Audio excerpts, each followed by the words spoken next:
සෙනෙහසේ ආශ්‍රමයේ පින්වත් ස්වාමින් වහන්සේ ලබා දෙන ප්‍රතිකාර සහ උපදෙස් අනුගමනය කර වසර ගණන් දරුබල අපේක්ෂාවෙන් අනන්තවත් දුක් පීඩා විඳි පින්වත් මුක්තිපතීන් තම ප්‍රාර්ථනාව ඉටු වූ පසු කෘතගුණ සැලකීම පිණිස උන්වහන්සේ බැහැදකීමට පැමිණි සුන්දර මොහොතයි.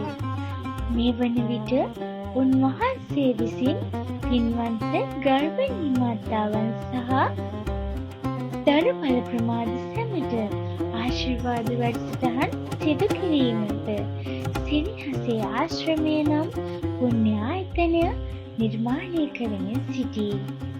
මේ උතුම් සත්ක්‍රියාව තුළින් සාර ධර්ම පිරි සත්පුරුෂ දැනුම් සමාජයක් අනාගතයේ මේ මාතෘ භූමිය තුළ දැකීම උන්වහන්සේගේ ඒකායන බලාපොරොත්තුවයි. රට මගේ රට මා ඉපදුණු රට හැදෙන වැඩෙන රට මගේම මව් රට.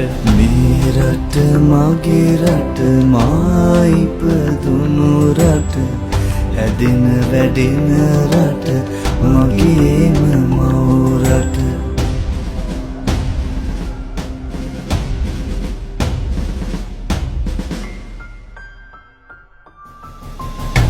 සරුපස පොළොවෙන් වැහි බිඳු අහසින් සරුපස පොළොවෙන්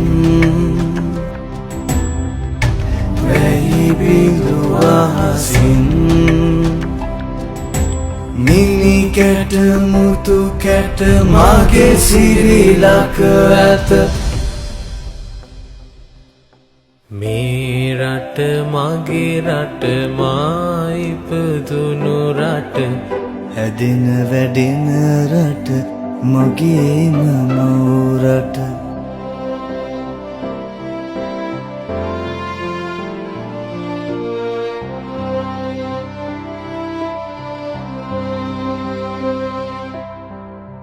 මගේ සිරිලක ගැන ලොවට කියමි මම.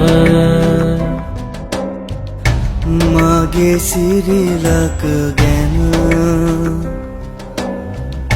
ලොවට කියමි මම.